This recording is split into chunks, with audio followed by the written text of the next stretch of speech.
नमस्कार सभी को। आज फिर हाजिर हैं हम subject 301 data structure and algorithm का एक नया टॉपिक डिस्जस्टर एल्गोरिथम। डिस्जस्टर एल्गोरिथम जो ग्राफ में यूज़ होती है, find out the shortest path algorithm, उसको हम शॉर्टेस्ट पाथ एल्गोरिथम कहते हैं। किसी भी दो नोड के बीच में, ग्राफ के अंदर दो से ज़्यादा नोड के बीच में हम शॉर्टेस्ट पाथ फाइंड आउट करने के लिए एल्गोरिथम यूज़ करते हैं। Dijkstra algorithm basically single source shortest path algorithm कहलाती है। मतलब आपको एक नोड से सभी बचे हुए नोड के बीच में डिस्टेंस आपको फाइंड आउट करनी है। इसमें हमें एक नोड दिया होगा और वो node as a source node की तरह काम करेगा, सोर्स वर्टेक्स की तरह काम करेगा। तो जैसे मान लीजिए आप इसमें से किसी भी नोड को सोर्स नोड मान सकते हैं, वहाँ से बाकी सभी नोड्स के बीच में हमें इसका डिस्टेंस फाइंड आउट करने के लिए एल्गोरिथम काम में लेते हैं। सिंगल सोर्स शॉर्टेस्ट पाथ का मतलब हम 0 नोड को भी मान सकते हैं, 1 को मान सकते हैं, 7 को मान सकते हैं, 2 को भी मान सकते हैं, किसी को भी मान करके उस नोड से बाकी सभी नोड्स के बीच में डिस्टेंस फाइंड आउट करने के लिए एल्गोरिथम यूज आती है। दूसरी बात कह रहे हैं कि इट मे और may not be work with minus negative edges. मतलब ये नेगेटिव वेट एज होती है उसके साथ काम कर सकती है या नहीं कर सकती, दोनों ही केसेस हैं। बस एक बात ध्यान रखने की है कि अगर काम कर सकती है नहीं कर सकती, इसका मतलब वो मे और मे नॉट भी दोनों रिजल्ट करेक्ट दे सकती है। कई बार वो दे भी देती है, कई बार नहीं देती। लेकिन अगर एक साइकिल का वेट नेगेटिव आता है तो वो डेफिनेटली बिल्कुल करेक्ट आंसर नहीं आएगा। जैसे यहाँ से 0 से 1, 1 से 4, 4 से वापस 1 गए, ये एक साइकिल बनती है और इस साइकिल का अगर वेट नेगेटिव आता है तो वो आंसर आपका करेक्ट नहीं आएगा उस एल्गोरिथम के अप्लाई करेंगे तो डिस्जस्टर एल्गोरिथम। तो कहने का मतलब कुल मिलाकर के ये हुआ कि नेगेटिव वेट एज पे काम कर भी सकती है, नहीं कर सकती है। लेकिन नेगेटिव एज अगर आती है एक साइकिल की, नेगेटिव वेट अगर आता है टोटल एक साइकिल का, तो हम कह सकते हैं कि डेफिनेटली सही आंसर नहीं देगी।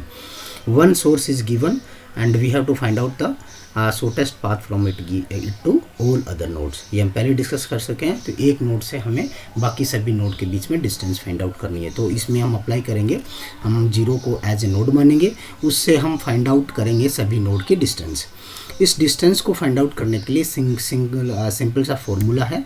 वो फॉर्मूला हम देखेंगे क्या फॉर्मूला है। जैसे ये एल्गोरिथम इस ग्राफ में अप्लाई करेंगे जिसमें कुल टोटल आपके 8 नोड्स हैं और हर नोड्स के बीच में एजेस है। Each and every edge have a particular weight और उस वेट से हम फाइंड आउट करेंगे कि सभी वर्टेक्स का क्या फाइंड आउट है, वेट कितना है उस particular first node as a source node से।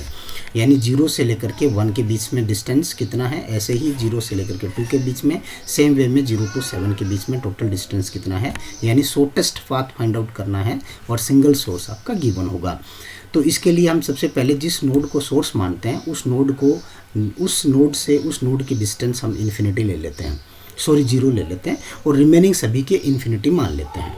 यानी 0 को हमने 0 ले लिया और बाकी सभी को इन्फिनिटी रख लिया। एक बार इन्फिनिटी रख लिया और फिर हम इसको अप्लाई करते हुए कैसे निकालेंगे कि कैसे एग्जैक्टली आंसर आता है।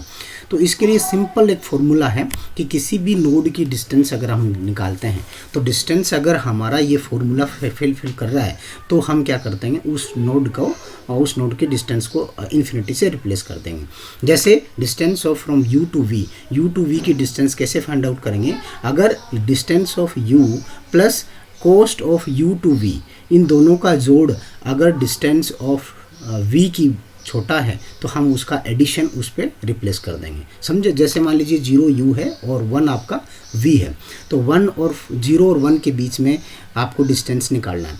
तो डिस्टेंस ऑफ पहला है डिस्टेंस ऑफ u हमारी कितना है, 0 है, plus cost of u to v।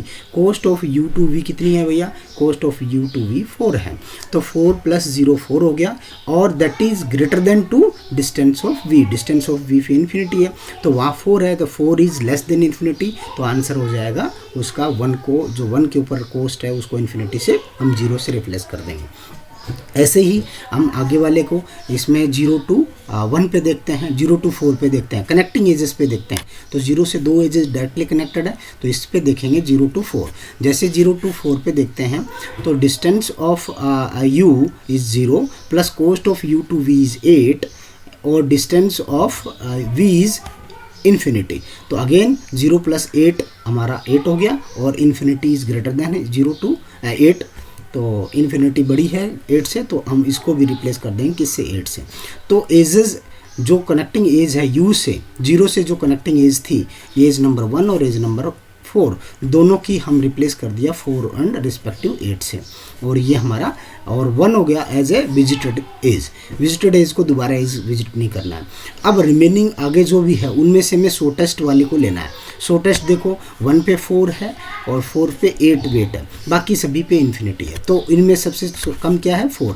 अब अगली बार में 4 को लेंगे, ऐसे ही 4 को लेकर के 4 को u मानेंगे और 4 से जो भी कनेक्टेड है उनको v मानेंगे। जैसे पहले 1 से 2 देखेंगे, 1 से 2 में हम 1 को u मानेंगे, 2 को v मानेंगे और वही फॉर्मूला अप्लाई करेंगे। तो देखा हमने distance of u to v कैसे निकालेंगे, डिस्टेंस ऑफ u इज़ 4 और distance of cost of u to v is 8, तो 8 + 4 12 और डिस्टेंस ऑफ v इन्फिनिटी था, तो 8 + 4 12 हो गया, 12 इज़ लेस देन इन्फिनिटी, तो उसको हम रिप्लेस कर देंगे इन्फिनिटी को 12 से। ऐसे करके हम ऐसे करते जाएंगे और रिप्लेस करते जाएंगे हर नोड की वेट को। इन्फिनिटी जो लिखा है उसको एग्जैक्ट नोड से एग्जैक्ट वैल्यू से रिप्लेस करते जाएंगे और फाइनल हमें इस हिसाब से हर नोड की वेट मिल जाएगी, और हम कह सकते हैं कि ये हमारा एग्जैक्ट शॉर्टेस्ट पाथ हो गया from single source, that is इस एल्गोरिथम में हमने 0 को as a single source node माना और सोर्स नोड से रिमेनिंग डिस्टेंस नोड से डेस्टिनेशन नोड पे डिस्टेंस आ गई हमारी। तो ये फॉर्मूला आपको याद रखना है। If distance of u to v अगर निकालना है तो if distance of u plus cost of u to v पे जाने की कोस्ट और डिस्टेंस ऑफ पर्टिकुलर u, उनका दोनों का एडिशन करेंगे। वो एडिशन देखेंगे कि स्मॉलर है कि ऑलरेडी एग्जिस्टिंग उस v पे जो पहले से कितना डिस्टेंस है, अगर वो छोटा है तो हम रिप्लेस कर देंगे, नहीं तो वो का वही रख देंगे। तो ये फॉर्मूला आपको ध्यान में रखते हुए इस एल्गोरिथम को आपको अप्लाई करना है। जैसे मान लीजिए किसी एल्गोरिथम को अप्लाई करते हैं, इसी एल्गोरिथम को अप्लाई करते हैं किसी नोड u टू v पे।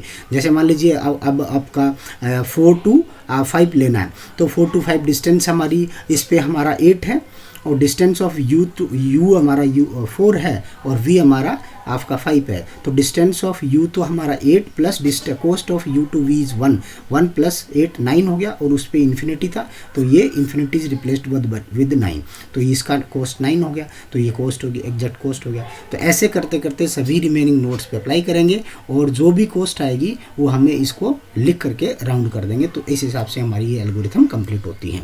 तो ये प्रैक्टिकल आप इसको डायग्राम लेकर के आपके पेपर पे उतार करके इसको इस फॉर्मूले को अप्लाई करते हुए करोगे। ध्यान रखने की बात इसमें यह है कि if distance of u to v कैसे निकालते हैं, यानी उसकी कोस्ट डिस्टेंस कैसे निकालेंगे। Distance of u to v, u की distance plus cost of u to v, यहाँ से u टू v पे जाने के लिए जो कोस्ट लगती है उनको जोड़ेंगे और ऑलरेडी जो v पे जो कोस्ट होती है उससे कंपैरिजन कराएंगे। अगर वो कम आता है तो जोड़ा हुआ उसका दोनों का डिस्टेंस सम कर देंगे, अदरवाइज वही रहेगा जो u पे है। तो इस हिसाब से एल्गोरिथम काम करती है। होप सो आपको समझ में आई होगी। Thank you.